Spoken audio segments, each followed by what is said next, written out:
And what I mentioned, like a new kind of player, and also you mentioned the solver era.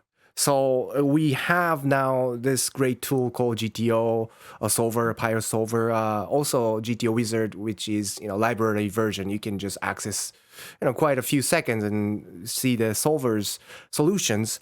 And I am guilty of this mistakes, and you probably did for a certain time, that wrong way of using solver.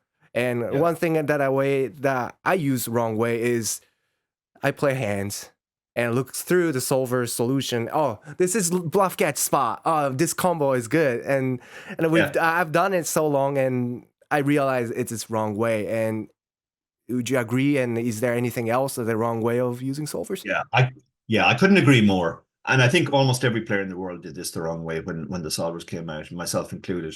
I was a very early adopter of the solvers. When PO came out, I was using it within a few months. My background was in software anyway, so I was comfortable with technology on that level, and I was aware of how useful software can be. I remember at the start there was quite a lot of resistance to the solvers. People saying, well, a computer can't be very good at this. It's like they don't know all the human aspect, etc., etc. But I wasn't one of those people. I was like, no, this is definitely the future. We're getting in there, and we're using solvers. I was actually listening to a chess commentator yesterday say that back in the 90s we actually thought humans were good at chess. How stupid were we? compared to computers, the best human is absolutely terrible. And I kind of realized instinctively, I think, that the same had to be true of poker. That the solvers, obviously they were rudimentary at the start, but they were going to get better and better, and they were going to be a massive tool. But like you said, everybody used them the wrong way. You would play a hand and you didn't know whether you played it correctly. And before solvers, what would I do? I'd ask the 5 best players I knew. I'd describe all of the relevant information, and I'd ask them what they would do. And often I'd get 5 different answers, and then I had to decide which of the 5 people I trusted the most.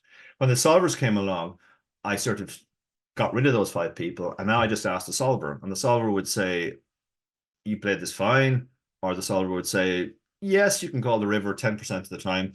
And I'd pat myself on the back and say, it's okay to call, but not really, because I was calling 100% of the time.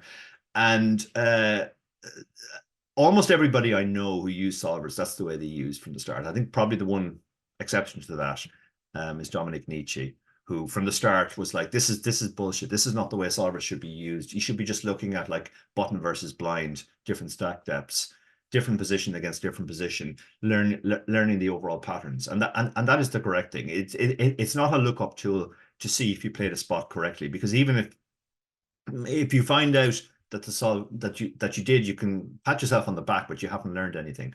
If you find out that you played the spot wrong, well, unless you go and generalize and study that spot in more detail, stack that position and get a deep understanding. So you haven't really learned anything either, because that exact situation will almost certainly never come up again. The correct way to use solvers is to study the most common spots that come up time and time again. But rather than looking at every combo and go, this is what we do, just looking for the patterns, like what kind of hands make good value bets, what kind of hands should we play passively as bluff catchers, what kind of hands should we actually turn into bluffs, what are the characteristics of those hands, why does the solver want to bluff 6-3 suited in this spot and it doesn't want to bluff Jack 10 off. And when you use it essentially as a microscope to study poker and to put poker under the microscope and try and figure out the concepts, that's when you really can make the most progress. And that's something we try to get across in our book GTO Poker Simplified. It's not about looking at millions and millions of solutions and trying to remember them, because there are so many flaws in that way of thinking. First of all, you're never going to remember all of it correctly. Second of all, the solvers are not they're not invincible. We had spots where we ran the same spot in 2 different solvers and got 2 slightly different outputs, and that's just the case. I know from software there's margin of error in everything. It depends on your assumptions. When we brought out GTO Poker Simplified, we had used PO to run all of our solves, and immediately we started getting messages saying, oh, the solution in GTOWIzard is slightly different, your solve must be wrong. It's like, they're not.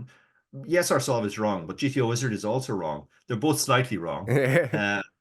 So don't focus on, none of them is written in stone. Focus on what the overall solution looks like, and trying to work out the strategic principles underlying that, rather than what do I do with 6-3 suited in this spot, and what's at what frequency.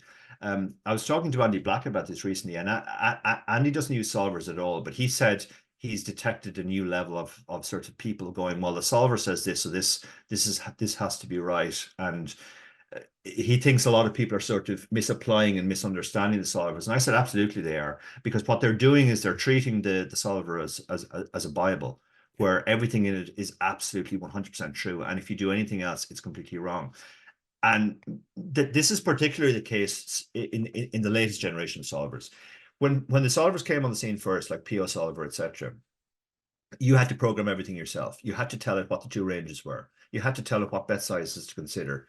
You had to do all of this legwork yourself. So because you were doing that, you understood what the solution was when it came back. You understood, well, this is a solution, but it's only a solution based on my assumptions of what the two ranges are, on my assumptions of what the bet sizes are. But maybe there's another bet size that's better that I didn't put in, but I don't know about that. So I think people who used PO Solver and the other solvers in the start had a better understanding of, as powerful a tool as it was, it still had limitations. It's not, people talk about a solution to a hand. There is no solution to a hand. There's a solution to the parameters that you programmed, to the ranges and the bet sizes you allowed, but it's no limit hold'em. You can use any bet size, and it could very well be the case there's another bet size which would completely change the solution.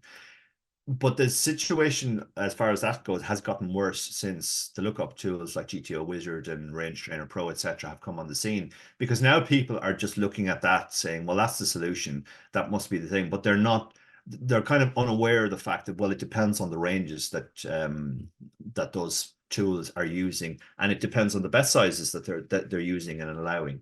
And yes, they're incredibly powerful training tools.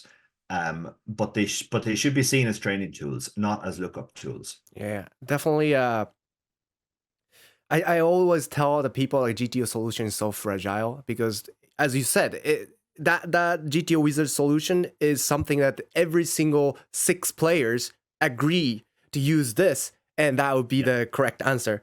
So yeah, if you change a little bit, and everything's going to be different. Yeah, that's exactly it. Yeah, we're all going to use exactly these ranges. UTD2 is going to open ace 10 off 40% of the time, not 50%, not 30%, 40%. And all the players are going to use these ranges, and they're all going to know each other's ranges. And then on the flop, they're only going to use these bet sizes, and they're all going to play perfectly. And then they're going to go to the turn, and they're going to use these bet sizes. And then when we get to the river, we're going to use these bet sizes. It's a toy game, which represents the overall game tree. But yeah, it's not poker. It's as close as you can get to using, and you can certainly learn a huge amount from it. Like the solvers had been responsible for more jumps forward in poker theory than anything else. When I started, the books were there, and most of them weren't very good. Most people got better at playing poker just by playing poker, and then by talking with other players who were good at the game.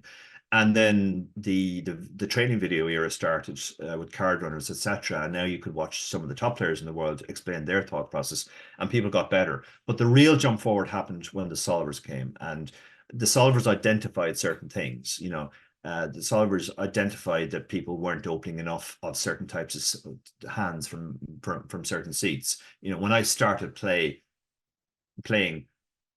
if you asked any pro what hand should you open under the gun, they would say